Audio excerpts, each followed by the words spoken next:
Khadija Mohsen-Fina, on va en parler avec vous. Vous parlez des minorités, notamment berbères au Maroc et en Algérie. Vous parlez aussi donc des Kurdes en Syrie. Votre réaction peut-être, c'est vrai que le conflit syrien, c'est un conflit qui est beaucoup moins médiatisé depuis plusieurs mois, depuis notamment la chute militaire de Daesh, même si ce groupe est toujours présent.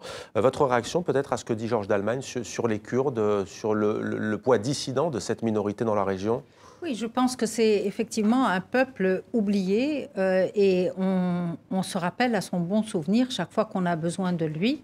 Il est disséminé entre 4 États, je pense. On ne l'a pas dit d'ailleurs, Irak, Iran, Syrie et Turquie, bien entendu. Et Turquie. Et aujourd'hui, il est dans la souffrance, effectivement. Mais c'est vrai que les positions des puissances sont assez compliquées vis-à-vis de la Turquie. Comment venir en aide de manière franche aux Kurdes? Khadija Mohsen-Fina, la Syrie, le conflit s'est militarisé en mars 2011. Bien avant, donc, la Tunisie devient le berceau de ces révolutions. Vous, dans ce livre, vous revenez sur la dissidence au Maghreb depuis les indépendances de ces pays, par exemple l'Algérie 1962. Alors d'abord, sur ce qu'on a appelé les printemps arabes, beaucoup d'observateurs aujourd'hui disent que c'est un échec cinglant. Vous, si je peux me permettre la formule, vous dites qu'il ne faut pas jeter le bébé avec l'eau du bain. En quoi ça reste encore aujourd'hui un tournant majeur dans la région méditerranéenne, ces soulèvements? Alors, ça peut être un échec par rapport aux attentes, à des attentes précises, avec des nuances selon les pays. Mais d'un autre côté, il y a des acquis, qu'on le veuille ou non.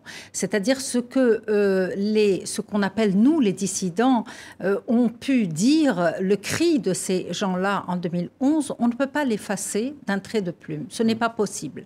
Il faut être attentif à leurs attentes, il faut être attentif à leurs déceptions, et il faut porter un regard à ce sur quoi ce qu'ils refusaient en réalité, c'est-à-dire leur mode de gouvernance. Et ça, je pense que c'est encore valable aujourd'hui. Alors les acquis, c'est tout simple, c'est une nouvelle relation qui s'établit entre ces gens-là, ce qu'on a appelé le citoyen protestataire ou le citoyen tout court, et les pouvoirs en place. Ces pouvoirs peuvent être plus ou moins autoritaires. Ils ont une relation avec leurs citoyens qui est à corriger. Et ce qu'on dit dans ce livre aussi, c'est que cette manière de dire non à l'autorité politique, elle a toujours existé. Elle a toujours existé depuis les indépendances, en tout cas. Et d'ailleurs, 8 ans après, on le voit encore aujourd'hui, que ce soit au Maroc, à El Hoceima, que ce soit en Algérie régulièrement, que ce soit aussi en Tunisie, on l'a vu par exemple il y a un an, la contestation est toujours là pour dire quoi, pour revendiquer quoi, notamment une meilleure situation économique et sociale? Alors, ça dépend des situations. Il y a l'amélioration des conditions de vie, évidemment, mais il y a aussi encore des demandes de dignité, des demandes de liberté, des demandes de démocratie, des demandes d'état de droit en Tunisie, des demandes de justice transitionnelle qui ne s'est pas faite.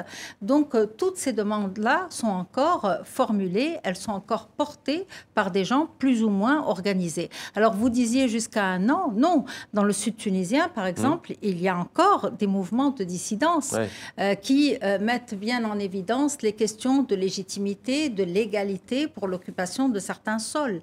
Donc, la dissidence, elle est encore là. Vous dites souvent que la révolution tunisienne a aussi profité à ses ennemis. Qu'entendez-vous par là? La révolution, à ses ennemis, c'est peut-être ceux qui ne l'ont pas faite. Les caciques de l'Ancien Régime. Ceux qui ne l'ont pas faite. Alors, soit les caciques de l'Ancien Régime, soit des partis politiques qui n'étaient pas au rendez-vous en tant que parti en 2011, qui n'étaient pas les ennemis réellement.